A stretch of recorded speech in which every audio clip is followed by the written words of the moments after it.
As Saul turned to leave Samuel, God changed Saul's heart, and all these signs were fulfilled that day. When they arrived at Gibeah, a procession of prophets met him. The Spirit of God came upon him in power, and he joined in their prophesying.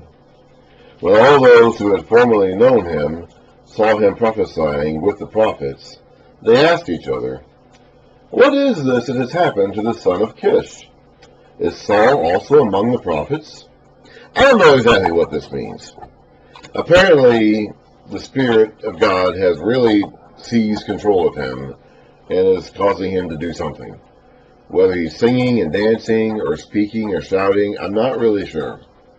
I'm not entirely certain what it is that he's supposed to be doing here.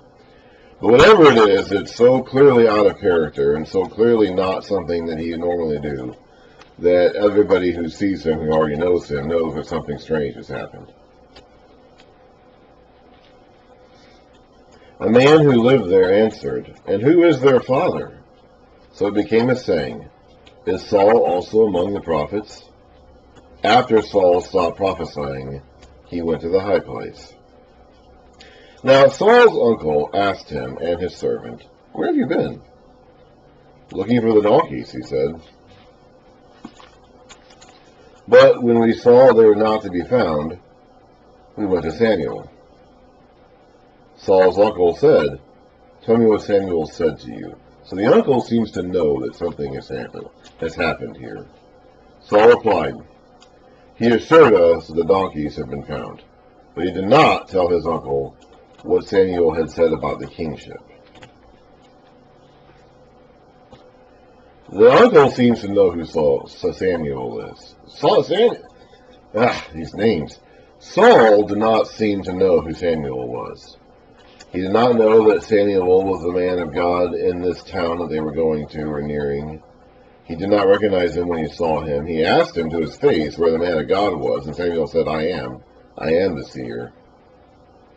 So Saul seems to have been largely ignorant of Samuel and his career as God's spokesman. His uncle was not. His uncle seemed to know who Samuel was, at least by reputation. Samuel summoned the people of Israel to the Lord at Mizpah and said to them, "Now we've been here before. Samuel has summoned these people to this very place before." Back in chapter 7, when he gathered them all together. The Philistines came and attacked them. They were at Mizpah where that happened. So Samuel seems to have liked Mizpah as a meeting place for Israel. And he said to them, "This is what the Lord, the God of Israel, says. I brought Israel up out of Egypt, and I delivered you from the power of Egypt and all the kingdoms that opposed you. But you have now rejected your God, who saves you out of all your calamities and distresses. And you have said, 'No, set a king over us.' So now, present yourselves before the Lord by your tribes and clans." When Samuel brought all the tribes of Israel near, the tribe of Benjamin was chosen. So they're here to crown king, and they know it because when they were together previously in chapter 8, that's what they wanted him to do, was to gather a king, appoint a king. So now we're gonna go through the process of selecting a king. So when Samuel brought all the tribes of Israel near, the tribe of Benjamin was chosen. This is probably by lot. Then he brought forward the tribe of Benjamin, clan by clan, and Matri's clan was chosen. Finally, Saul, son of Kish, was chosen. When they looked for him, he was not to be found. So they inquired further of the Lord, "Has the man come here yet?" And the Lord said, "Yes, he has hidden himself among the baggage." So he was hiding. He was not, I don't know exactly why. I don't know if he was simply being humble here, or if he was afraid, or if he just didn't want to make a big scene. I don't know. But he is a reluctant king at this point in time. That's the best kind of king, by the way. A reluctant king. One who doesn't really want to be king. The people who are the best to handle power are the ones who don't really want it. The ones who want power are the ones we need to be afraid of. At this point in time, Saul didn't seem to want power. He didn't seem to want the kingship, which is probably a good attitude to have. It wouldn't last, but at least he started out probably in the right place. Or he could have been a coward. I really don't know. I'm not sure if this speaks favorably or unfavorably towards Saul. Is it favorable in the sense that he was reluctant to be king and reluctant to take this power? Or is it unfavorable in the sense that he was being a coward? I don't know. I really don't. Anyway, they ran and brought him out. And as he stood among the people, he was a head taller than any of the others. Samuel said to all the people, "Do you see the man the Lord has chosen? There is no one like him among all the people." Then the people shouted, "Long live the king!" Samuel explained to the people the regulations of the kingship, which we read about earlier, by the way. We read about those back in chapter 8. What the king is going to do to their sons and daughters and their fields and their flocks. He wrote them down on a scroll and deposited it before the Lord. That probably means he put it in the Ark of the Covenant, but we don't know. It doesn't actually say that. But previously, when Moses would do something, put something before the Lord, it referred to putting it in the Ark of the Covenant. But I don't know. Then Samuel dismissed the people, each to his own home. Saul also went to his home in Gibeah, accompanied by valiant men whose hearts the Lord had touched, or God had touched. But some troublemakers said, "How can this fellow save us?" They despised him and brought him no gifts, but Saul kept silent, or Saul became as one deaf. He just did not listen to their complaints and their grumblings at all. So Saul has become king. Not everybody is completely happy with this situation, but he has been chosen publicly and anointed publicly as the king. But if he's really going to unite these different tribes and these factions, he's going to have a common enemy to fight. A battle that he can unite Israel around so that they can all follow Saul as the king. So we need an opportunity for that. Here it comes.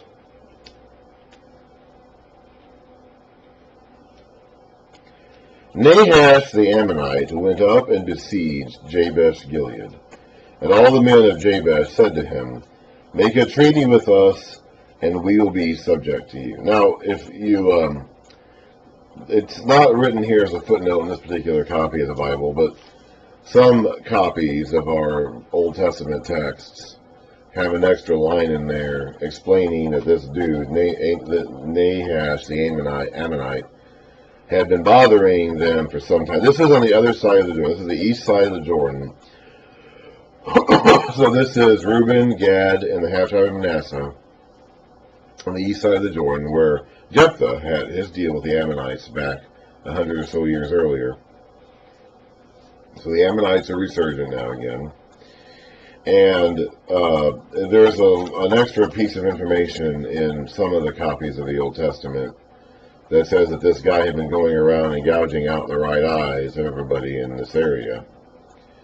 And so I'm not sure if they already had their right eyes gouged out, or if he was simply threatening to do so. Because these people are saying to him, "Make a treaty with us, and we'll be subject to you." And his reply is, Nahash the Ammonite replied, "I'll make a treaty with you only on the condition that I gouge out the right eye of every one of you, and so bring disgrace on all Israel." I'm not sure if he had already done that to some of them, or if he was going to do it to all of them after he won his battle. At any rate, he was not interested in simply having them offer him tribute. Normally, when a king would make war on another nation, or another city, he did so for the sake of securing economic benefits from that place. Okay? They would pay tribute to him, they would be his vassals, be his servants. Generally speaking, if you're the besieged city, if you're the besieged, the town that's being attacked, you would be able to save yourselves agree to peace with this king before he launches an invasion on you, you have to be subject to him. You would be his servants at that point. You'd have to pay him tribute. You'd have to be his But generally, if the option is either that or be destroyed in war, you can see where you would make that choice. In this case, this guy is not really interested in that. He's not really interested in simply getting economic interest, furthering his economic interest by controlling these towns in the Transjordan region east of the Jordan River. He wants to humiliate them. He wants to disgrace them. The only way he's going to back off is if he's allowed to gouge out their eyes and disgrace them and humiliate them. So he doesn't like these people. I don't know if he's carrying a grudge from the days of Jephthah 100 years ago or what, but he doesn't like these people. Now, Jabesh Gilead is important. This is the area. Okay, so remember that weird story in the Judges about the tribe of Benjamin and Gibeah? This whole Saul is from these people. Okay, at the end of Judges, we had that horrible story about the men of Gibeah attacking this guy and his concubine when they came there that night. This is Judges 19, 20, and 21. And then, they rape the concubine to death, basically. The Levite takes her, cuts her up, sends her to the tribes of Israel. They all gather to make war against Benjamin, so they do that. And then they reduce the numbers of Benjamin down to only a few hundred guys left. Then to find wives for them, one of the things that they do, they end up doing two different things to find wives for them. One of the things they do is they get women, 400 of them, from Jabesh Gilead, up in the Transjordan region, east of the Jordan River. So these are those people's descendants. So the people of Jabesh Gilead, back in Judges 21, were destroyed by the Israelites for not having shown up to the battle against the Benjamites previously. Doesn't say why. But this is Judges 21. But then they went to destroy Jabesh Gilead. They took 400 young. This is Genesis Judges 21 verse 12. 400 young women who had never slept with a man, and so those then become wives for 400 of the 600 remaining Benjamites. So two-thirds of the Benjamites at this point in time came from Jabesh Gilead. Half of their legacy is in Jabesh Gilead, because their wives, their mothers, from back in those days would have been the young women captured in that war.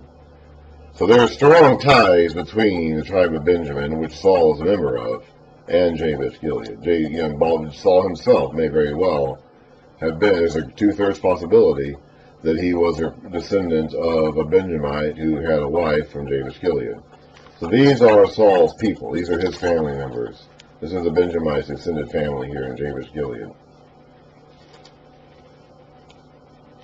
So the elders of Jabesh said to him, "Give us 7 days, so that we can send messengers throughout Israel. If no one comes to rescue us, we will surrender to you, and you can get out the spoons and pluck out our eyes." I'm guessing this guy legitimately thought that no one was going to come to them to help. He seems to have let them do this, okay? I can't imagine why he would do that unless he just arrogantly assumed that Israel was not going to stand up to him and that their messengers were not going to come back with a successful recruitment effort. At any rate, the messengers go. He allows the messengers to go. When the messengers came to Gibeah of Saul and reported these terms to the people, they all wept aloud. Just then Saul was returning from the fields behind his oxen, and he asked, "What is wrong with the people? Why are they weeping?" Then they repeated to him what the men of Jabesh had said. So Saul does not seem to have started acting like a king immediately upon his public affirmation in front of the people. He apparently went back to his town and just started taking care of his fields again, like a normal dude would. This is a time for him to become ascendant, however. This battle here is his key to ascendancy. When Saul heard their words, the Spirit of God came upon him in power, and he burned with anger. He took a pair of oxen, cut them into pieces. Now, haven't we heard that before? I think we're deliberately calling back to the story at the end of Judges now here, aren't we? And sent the pieces by messengers throughout Israel, proclaiming, "This is what will be done to the oxen of anyone who does not follow Saul and Samuel." So Samuel is going to be with him. Just like Barak, the military leader in Judges 4 and 5, wanted to have Deborah, the judge and prophetess, with him, Saul wants to have Samuel with him. Barak in his day was the military commander, apparently, but was not apparently a prophet or a judge. You know, he wanted the presence of the prophet and judge with him, who in that case was a female, Deborah. Just like Saul wants the presence of Samuel with him when he goes into battle. I don't know what Samuel thinks about this. You know, he's getting kind of recruited into this effort, whether or not he wants to, it seems like. Then the terror of the Lord fell upon the people, and they turned out as one man. When Saul mustered them at Bezek, the men of Israel numbered 300,000, and the men of Judah 30,000. So there's a difference between Israel and Judah here. I'm not sure. There's a couple things I want to talk about here. I'm not sure if this reference to Israel and Judah is a clue that this text was written, or compiled at least, at a time after the split. You know, because it could be. You know, Israel and Judah will end up splitting into separate kingdoms. They're not going to be united for very long. And maybe that's a reference to that already happening in the author's day, and so he's making a distinction based on that. That could be. It could also be that Judah was never really with the rest of them at this time anyway. You know, it could be just a reference. It could just be an acknowledgement that Saul and Judah were not necessarily on the same page. Yeah, Saul was not a Judahite. Now, Judah will end up getting the kingship. In fact, Jacob, in his deathbed, in Genesis 49, even basically says this. You know, this was way back in the 1600s BC, 600 plus years earlier from where we are now. And Jacob already is basically saying that Judah will be the king someday. Genesis 49 verse 8, "Judah, your brothers will praise you. Your hand will be on the neck of your enemies. Your father's sons will bow down to you." Your brothers, in other words. "You are a lion's cub, O Judah. You return from the prey, my son. Like a lion he crouches and lies down. Like a lioness, who dares to rouse him? The scepter was the sign of the ruler, of course, will not depart from Judah, nor the ruler's staff from between his feet, until he comes to whom it belongs, and the obedience of the nations is his." So, even way back in the days of Jacob, he was looking down the road hundreds of years into the future and seeing Judah as being the kingly tribe someday. So it could just be, you know, that will end up being Jesus, the specific person he's talking about there, the one to whom it belongs is Jesus. Because he's from the tribe of Judah, and he will be king. And after Saul, we're going to appoint a new king, David, and he's from the tribe of Judah. So Judah is going to get the kingship eventually. So it could just, and they may know that. They may think that. They may have thought it should have been one of their guys who became king. They may have been the ones who were responsible for rebelling against Saul back in the end of the previous chapter. It doesn't actually say that, but it could be. So this reference to Israel and Judah being separate could be a reference, an acknowledgement of some strife within the ranks, even at this point in time. I don't know. Also, clearly, Saul, as a Benjamite, going to save Jabesh Gilead,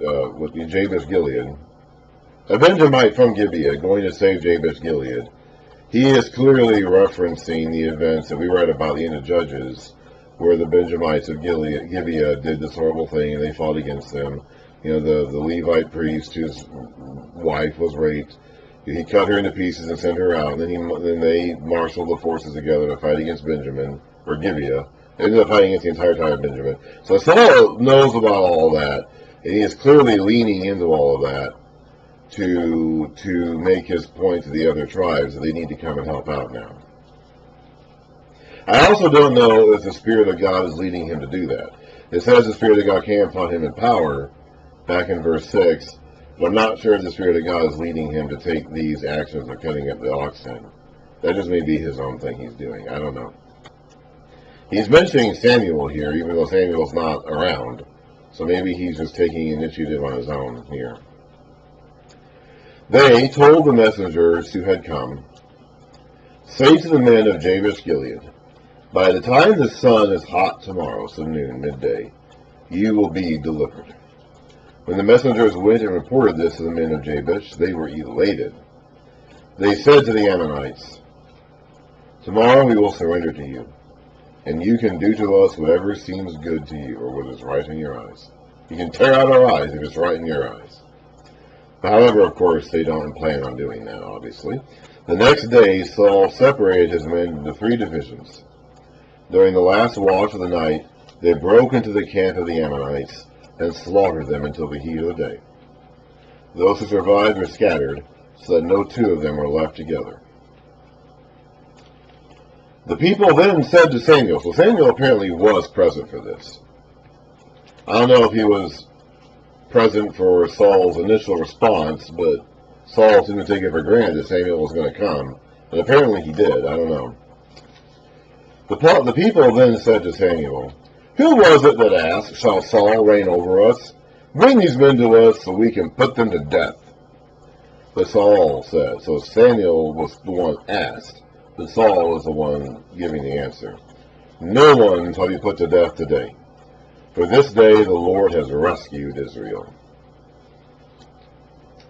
Then Samuel said to the people, "Come, let us go to Gilgal, and there reaffirm the kingship." So all the people went to Gilgal, and confirmed Saul as king in the presence of the Lord. There they sacrificed fellowship offerings before the Lord, and Saul and all the Israelites held a great celebration.